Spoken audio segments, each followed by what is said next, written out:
Taas kord oleme siis kogunenud garaaži. Eelmine kord selgus, et meil on ABS-iga mingi mure.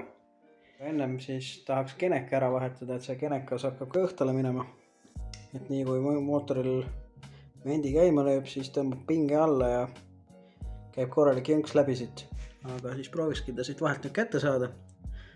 Idee poolest on lihtne. Pinguti keerame maha. Ehk siis panen sinna uuesti splindi ette, siis lükkan rihma maha. Ja siis siin all vahel, näete, ei suumi ära. Siin all on üks pikk polt. Selle võtame välja ja siis saab keneka tagant juba juhtmed ka kätte ja ongi käes. Esimene samm oli siis kuuleritoru eemaldamine. See siin on vist mingisugune vana õlijääk. Ma neid ennem ära ei puhastanud väga.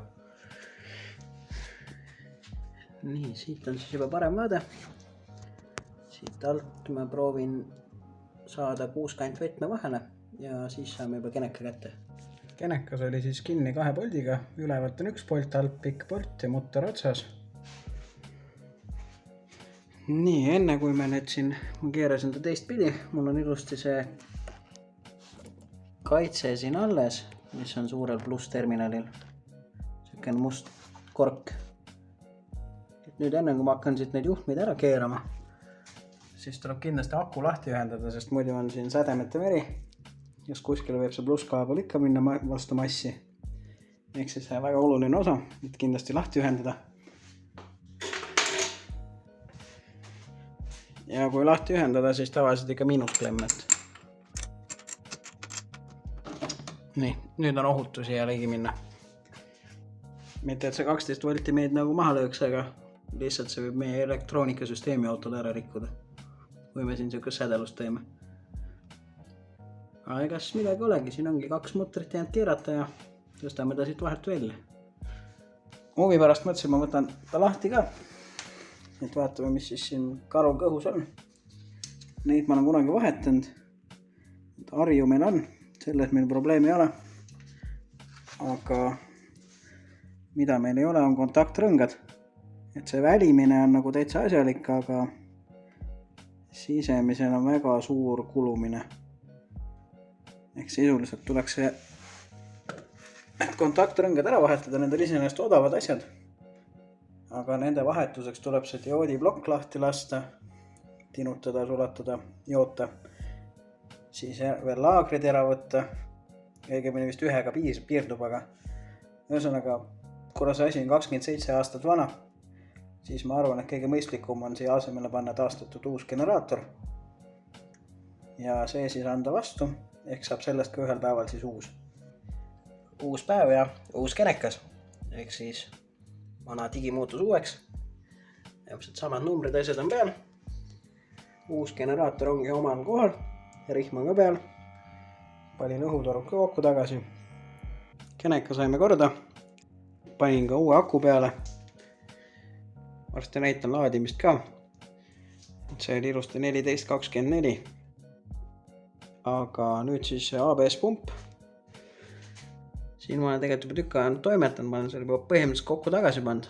Et viga oli siis selles, et see pumba mootor siin küljes, see oli kinni jäänud. Et ta andis siis flow pump errorit. Esialgu ma lootsin, et äkki mingi kaitsmed või asjad läbi. Siis puhastasin massid ära, nii siit kui siis ka siit pumba tagumikust. Ka need olid korras. Ja lõpuks siis oligi viga selles, et see mootor oli siis seismisega kinni jäänud, et siis seismine on ikkagi väga halb autodele. Sain ta siit kätte, siin pumbal on, see on 95 aasta oma, uuemad ei käi kohe kindlasti lahti. Uuematel on need kuidagi kinni valtsitud siia korpuse külge, aga siin siis oli 2 polti, üks on siin, teine on siin. Et see käis 2 poldiga ära, massijuhe käis siit lahti, aga pluss juhtmega oligi probleem, et see jookseb läbi pumba. Ühesõnaga ma võtsin klaasipesupaagiga ära, keerasin siit kõik elektroonika ploki lahti ja siis tuli välja, et see on siia kinni joodetud. Ühesõnaga täiesti null töö. Seal on üsna suur jäme joote koht, ma ei hakanud teda sealt lahti sulatama, muidu ei saa äkki pärast hästi kinni tagasi. Ühesõnaga kõige lihtsam oli siis siit see juhe poolitada. Ja selleks, et ta nüüd uuesti korralikult kokku tagasi saada, ma kardan, et jootes võib ta lahti tulla. kasutasin siis seda nagu, mida ka 220 voldiga kasutad kodus majapidamises, et kuidas 2 juhet kokku panna, siuke kruviliide, klemliist. Ühesõnaga see võiks seda pauku kannatada ja nüüd võiks siis ka selle ABS-i veaga korras olla, ehk siis saame selle pumba tööle.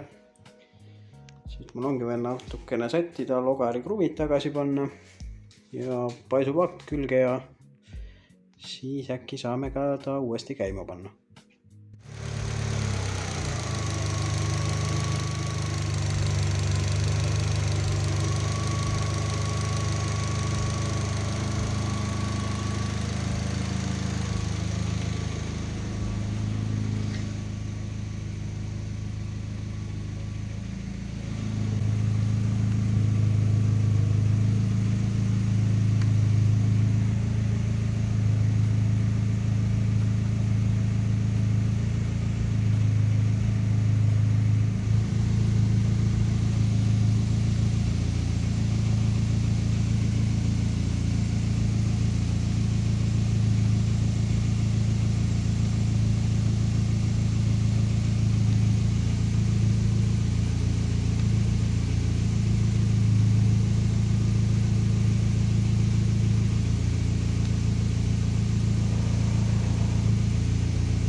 Tagasi garaažis.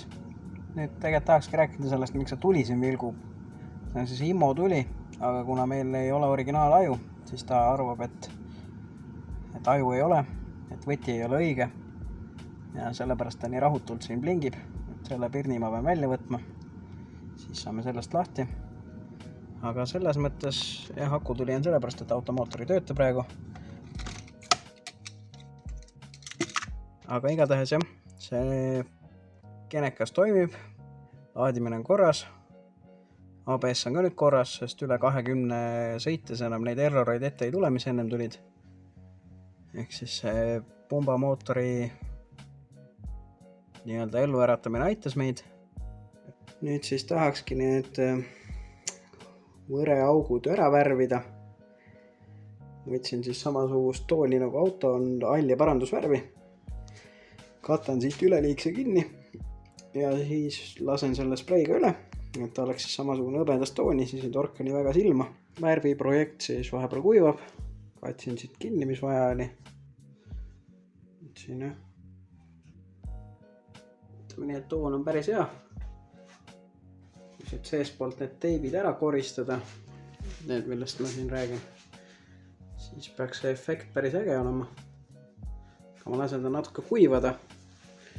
Seni kuni ta kuivab, siis ma tegelen siin ühe teise asjaga.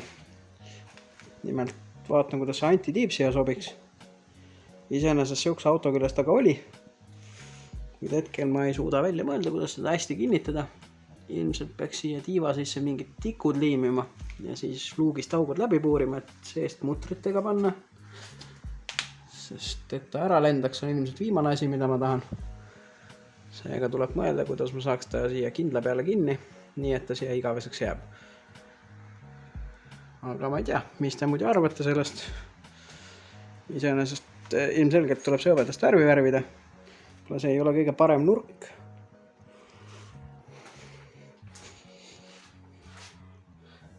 Võib-olla siit poolt on parem, et mulle endale just meeldib see, et see nagu ulatab siia poritiivade peale taha, et originaal on tal selline, mis ulatab täpselt pagasniku servast pagasniku servani.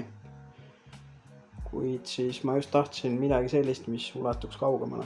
Et siis annab siukse vähem võimsama efekti. Päris moosiriiulit ka ei taha, aga see on siuke täpselt kahe vahele. Et võite julgelt öelda, mis te ise arvate. Paigaldasin siis siia tiiva sisse poldid vaiguga, EPO vaiguga, et nad siis kuivavad siia kinni. Pärast seda ma lõikan neil pead maha. Siis saab juba luugi peale kohad ära markeerida ja seespoolt siis kinnitan nad mutritega, et siis neist poltides saavad nii-öelda tikud. see võtab veel aega, et siin kuivavad. Vahepeal hakkasin siis uurima kapoti alt. Teibid eemaldasin ära, et nüüd on kõik ühtemoodi ilusti jõbe. Huvi pärast vaatasin, et kui ma kinni panen, siis et kuhu need augud siin jäävad. Ja need augud tulevad täpselt siia ABS pumba peale. Seega siit tuleb mul vett pumba sisse. Mulle justkui nagu tundus ka, et seal üht-teist oli nagu natuke roostes millegi pärast.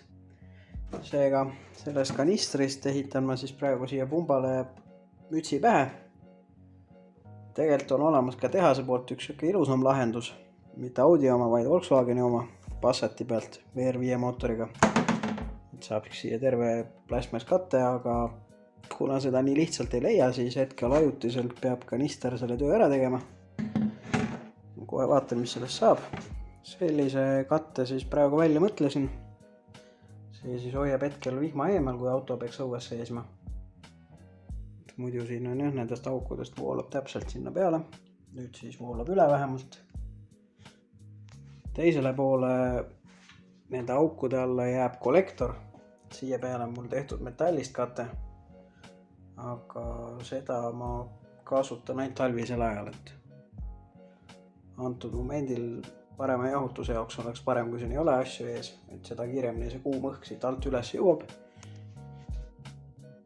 Kuid jah, sellega vist siis siinkohal lõpetaks ja järgmine kord siis saame äkki teiste tegevustega jätkata.